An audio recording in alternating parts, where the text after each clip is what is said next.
Welcome to A Christian Response with me, Dave Piper, on TWR-UK.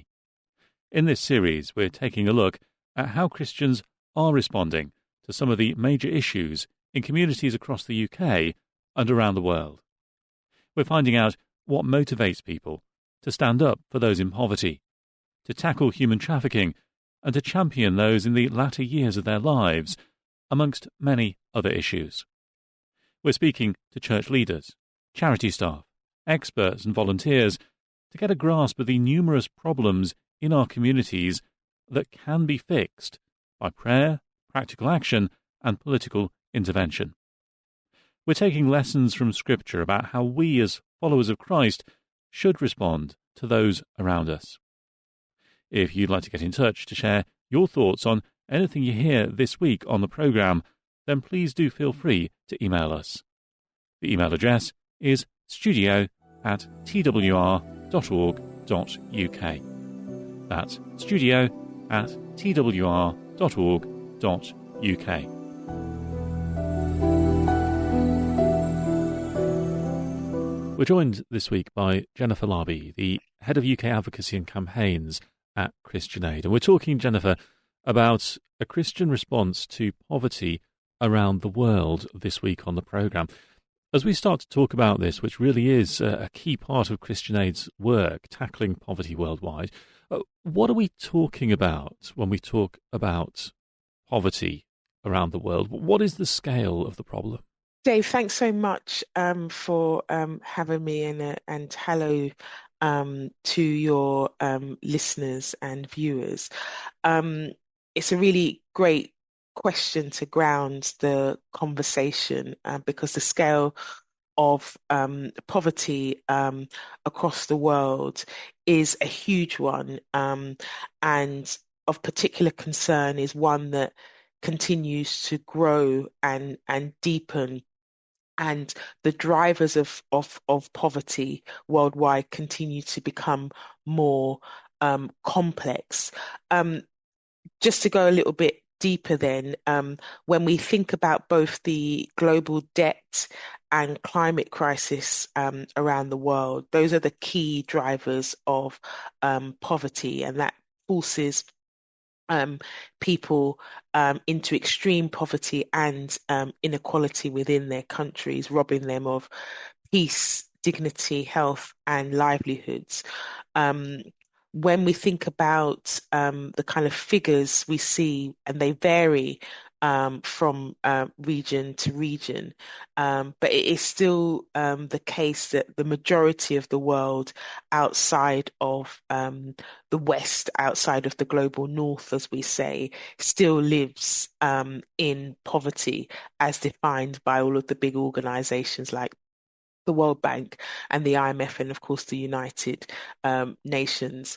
The majority of the world lives in poverty. That means they are unable to access what we take for granted in the UK: regular meals, accessible healthcare, quality education for children. And I think it's really important to, yes, understand the facts and figures around poverty, but also what that means for the human experience. Not being able to have a reliable meal every day, not being able to see a doctor or a nurse when you're unwell, not being able to have access to books and literature.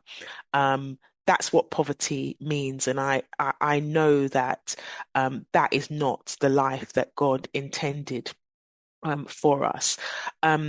We know in particular as Christian Aid, and one of the areas we've been focusing on is the debt crisis. So not only are people living in poverty, their countries are also indebted to other nations. So another quick figure for you is that African countries are spending 50 times more on paying debt to countries like the UK and private creditors, 50 times more on debt repayments than they actually receive in aid from the UK government. And that means they're spending more on debt repayments than they are on funding their own education and health systems. And that must be a really vicious circle to be caught up in. We've had in the past, haven't we, things like the Jubilee Debt Campaign, for instance, campaigns to make poverty history. But when you are caught up in that cycle of financing existing debt, because most of us would turn around and expect our politicians and our economy to bail us out if we're stricken by poverty. But in these circumstances, they just can't do that. Exactly. And that's why I thought it was important to underscore um, the figure I just shared with you about debt repayments outstripping what African countries receive in aid from the UK government. Because exactly as you say, we do have a what was a very generous aid development system where richer countries would send aid and development funding to distressed and poorer countries across the African region, across Latin America, across Asia. But when you just take the fact that what they receive in aid is far less than what they are paying out to private creditors based in the UK, based in the USA, it really does put in stark contrast the complexity of poverty, but also the reality of what poverty looks and feels like for countries. And when we look at the individual scale of the people who are being brought up and living their lives in poverty, what does that look like for them? Presumably it can be anything from lack of opportunity to actually lack of a chance to live in the worst circumstances. Yeah, it is exactly that. It is that range. And I think for your listeners, it's important for them, and I have to remind myself as well that it does mean the most basic things that we take for granted every day.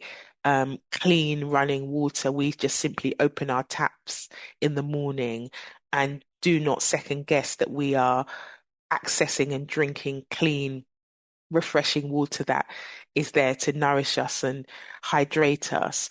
Um, Being able to being able to send your children to a school where teachers are qualified, motivated, and well paid is something that we absolutely take for granted in the UK. But that is a human right, we believe at Christian Aid, but that's not something that is accessible to the majority um, of people and children around the world. Um, Being able to live in safe and secure accommodation um, is again something most people in the UK will take for granted. But because of the result, for example, of climate change and the impact of climate change, people are seeing their homes and their livelihoods, very basic homes, by the way, very basic shelter, vulnerable, um, and able to be wiped away by a drought or an extreme flood or wildfires. This has fallen off the news over the last year, but wildfires and droughts and floods are accelerating in their extremities and causing more and more devastation. So again, for these people, they can't even rely on the very basic shelter and accommodation that they have being here in any given day because of the impacts of climate change. And these communities have done little to contribute to climate change and the climate devastation that we're seeing around the world.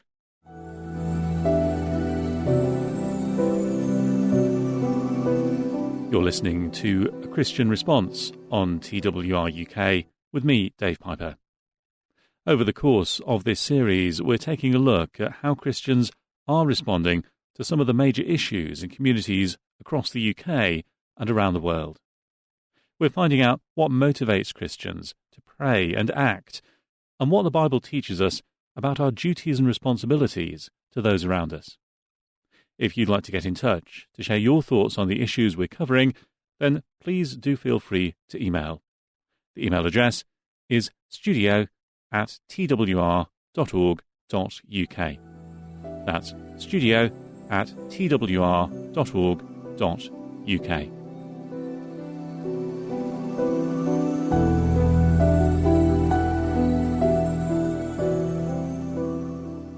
Jennifer, I'm sure it touches all of our hearts just to hear some of the stories you're telling us here about how people are struggling across the world. But do you think for Christians there is even more of an imperative to actually be touched about these situations, to care about these people than for the average person in the street, maybe?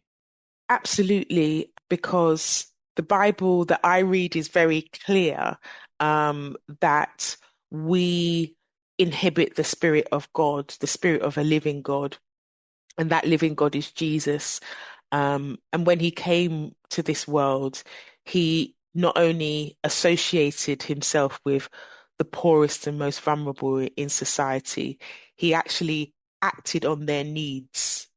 He acted on their needs. He gave them, he answered prayers. He gave them the very real material resources that they asked for and they needed. And I believe, therefore, Jesus is the example of how we need to work out our faith and be not only moved by the injustices and the poverty that we see around the world, but to act on them because we see and we saw our Savior do exactly that um, in the Bible, and it we can take for granted some of the scriptures like love your neighbor as you love yourself, but we really shouldn't, should we? Love your neighbor is the basis of our Christian faith, and every gift and act of prayer, and every act is a way of putting our faith in action and is a way of living out loving our neighbor and helping global communities, even though they are far away from us, is living out our faith with purpose and in action. Can it help bring the whole issue of global poverty closer to home if we look then at ourselves as Christians and Christians in many of these countries that Christian Aid works in? Because they're the church in their community, we're the church in our community. We are spiritual brothers and sisters, aren't we? Yeah, absolutely, which is why Christian Aid over the last 80 years, and we celebrated our 80th anniversary last year, has delivered most of its work through local partners, through local faith partners, through local churches.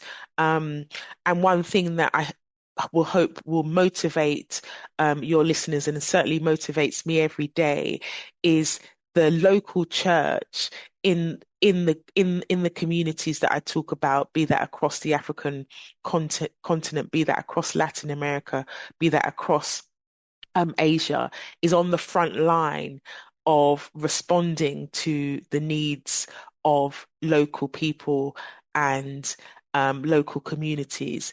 But they need our support, they need our help, they need our resources, they need our advocacy. But we can be motivated and assured that they are absolutely on the front line. And the power of the local church is absolutely alive and kicking, and they are looking to us, their brothers and sisters. You mentioned the 80 years that Christian Aid has now been operating for, and what a milestone to reach. Do you think there is value in that collected wisdom over time of how to deal with some of these situations? Because if everyone's just coming into it afresh each time there's a disaster, each time there's a problem exposed, surely that's not as beneficial as if you have that collective wisdom. Yeah, and it absolutely, and we've learnt a lot of valuable lessons as an organization over the last 80 years from working in close partnership with different churches, different communities in different contexts across changing times. I mean, if we look at global politics today, things change within 24 hours. I don't know what the calculation is of 80 years times 24 hours, but the amount of knowledge and wisdom and lessons learned that Christian Aid has accumulated by operating over the last 80 years really does inform the way we partner with local communities, the way we advocate to the UK government and other richer governments, the way we witness what we see on the ground, what poverty looks and feels like for different communities. Those 80 years gives us a legitimacy, it gives us a voice, but it gives us an even stronger burden, a good, a positive and important burden to take that witness um, very, very seriously, be that to our supporters, be that to decision makers in the UK, um, be that to individual givers and donors to the Christian Aid cause. And we take that important burden and that need to witness very seriously. Just picking up on the word witness there, because is it important to emphasize again that as Christians, as Christian organizations, when we look at relieving poverty and helping people to get out of poverty, it is, yes, it's the practical, but it's also motivated by our belief in the spiritual and what God desires for his world. Yes, absolutely. And the the practical and the spiritual I believe are intertwined. God designed us as human beings, as spiritual beings, to access the resources that He gave to us to on this in this world to thrive, um, to live in dignity, to prosper, to multiply, um, and the impact on people's resilience and ability to not have the access to to be able to fulfill their basic needs is something that I believe Jesus absolutely cared about and understood. Um, so it's really, really important that when we talk about that witness, when we talk about people living their full human potential, that is what we that is what is important, that we share both the practical but also the spiritual impact of injustice and poverty.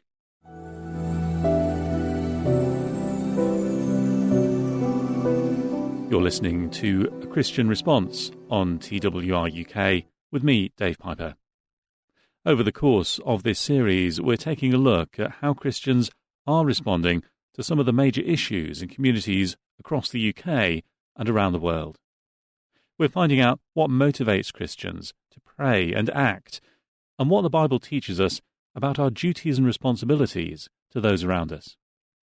If you'd like to get in touch to share your thoughts on the issues we're covering, then please do feel free to email. The email address is studio@twr.org.uk. That's studio@twr.org.uk.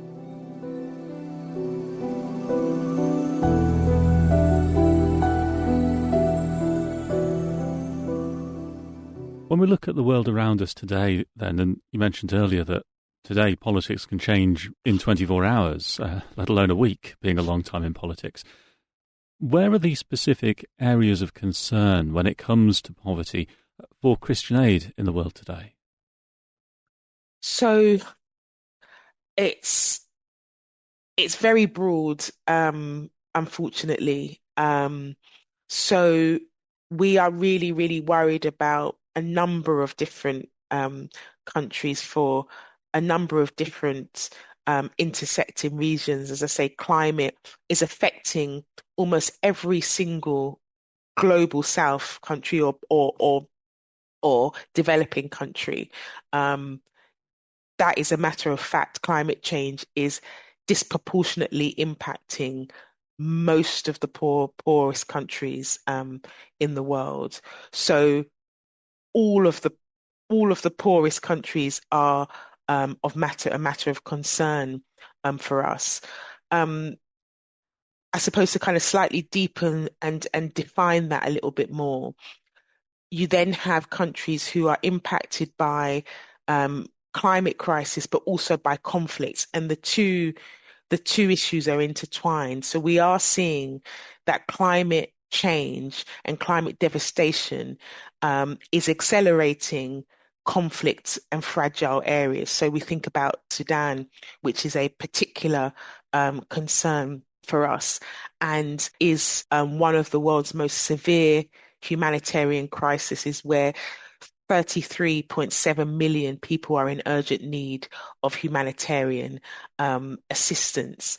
And Sudanese communities are on the front line of, as I say, a climate crisis, climate devastation, poverty, and conflict, sectarian conflict. And they are paying exorbitant rates of debt payments to private creditors who are based in London in the UK. Gaza and the Palestinian people remains of huge concern. We're really, really worried about the Democratic Republic of Congo. Again, a incredibly severe humanitarian crisis driven by conflict over resources, sectarian violence, the list goes on. So those are the three of high concern for Christian Aid, but there are many others for the reasons that I outlined, particularly around climate change causing devastation day in and day out for many global South countries. When we look at what it would take to solve these issues and bring an end to these awful situations, it can be very easy for us to almost despair, almost think, well, there is no hope. Is there hope? Is there point in Christians praying about these situations? Always and absolutely. We we believe prayer. We believe in the transformative power of prayer. Um, God has asked us to pray about the brokenness of this world, and I think the biggest illustration of a broken humanity is that the majority of the world lives in poverty. When God gave enough resources for us to live in abundance and dignity. So, as Christians, we are called to pray to see God's kingdom of abundance and prosperity on earth, because in my mind, it exists already. God put it there already. It's our human condition and our brokenness that has taken that away. So we are praying to God, in my mind, for something that He's already given us and already exists. So for me, that is the importance of prayer, reclaiming the gifts from God of abundance, of resources, of justice, of dignity, and of prosperity.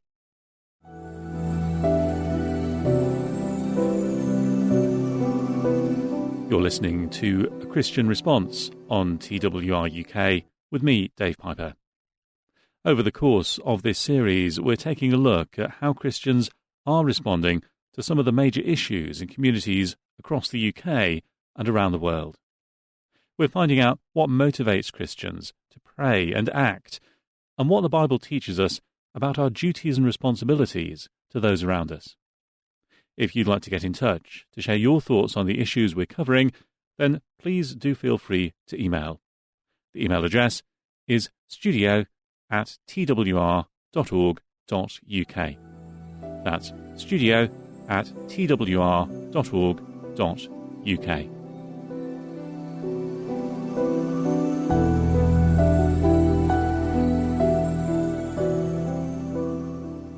In the 80 years that Christian Aid has been working in this field, have you seen success stories? Have you seen people's lives transformed because they have been lifted out of these situations? Yes, we do. We do see success stories. We do see more children over time having access to education, to better health facilities. Often that is the result of local communities coming up with solutions themselves, with resources generously given from different sources around the world, absolutely. Um, But unfortunately, we often see that progress so quickly wiped away by a climate disaster, say of a flood or an extreme drought or a wildfire.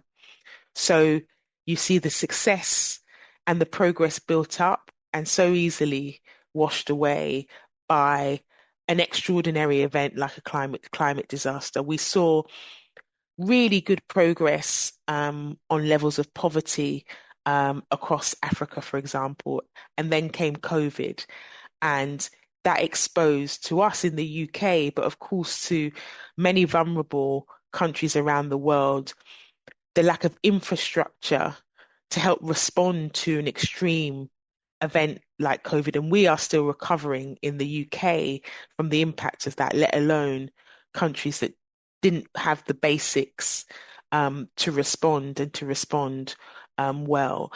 And this is why Christian Aid's mission is to end poverty and inequality and injustice, because countries may make progress on indicators like education and access to health, but the fundamental organization of our economy means that many of these countries are not able to respond substantially and in a long-lasting way to events that nobody can predict, like COVID, or we are able to predict now more climate crises, but um, we need we need the global economy to run in a way where countries have inbuilt resilience and are able to provide consistently the resources and access to services that their communities need to not only survive, but to thrive.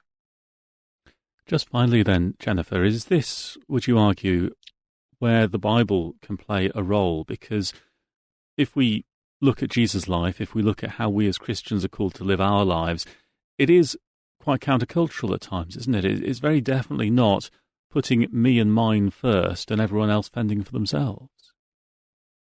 Absolutely. And it takes, exactly as you say, does take me back to Jesus' call to love God and to love your neighbor as the first commandment, to love our neighbor and to seek justice for the oppressed. The world we experience is broken. Relationships between people, communities, corporations, and nations are distorted by inequalities of power. And what the Bible teaches us, what Jesus coming from heaven to earth shows us, is the man, the person, our God, with the most power, chose to take on the status of a human being. The powerful, those with access to the most, should be sharing their power, sharing resources. The world economy should be built in a way where resources are shared, not hoarded by the most powerful. And our Bible, our theologies is littered with examples of how Jesus illustrated that through his life on earth. Jennifer Larbi from Christian Aid, thank you for joining us today. Thank you, Dave. And that's all we got time for on this week's episode of A Christian Response. I'm Dave Piper, and it's been a pleasure to have your company over the past half hour as we've taken a closer look at how Christians are responding and can respond to the major issues in life, whether that's in our own towns and cities, across the nations of the UK, or even reaching out into the wider world. If you'd like to get in touch to share your thoughts on the issues we're discussing, then please do feel free to email. The email address is studio@twr.org.uk. That's studio@twr.org.uk. And you can stream or download this week's episode now in full at the website. Just go to twr.org.uk/on-demand and search for A Christian Response.